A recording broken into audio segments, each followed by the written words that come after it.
सनम प्यार होने लगा। चाहत का ये सिलसिला अब शुरू हो गया। हमको जो तुम मिल गए मंजिलें मिल गई। कितना हंसी है सनम सिलसिला प्यार का। दिल भी करने लगा अब तो गुस्ताखियाँ।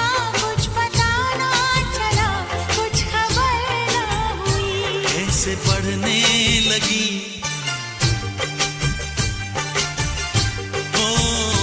कैसे बढ़ने लगी दिल की बेताबियां।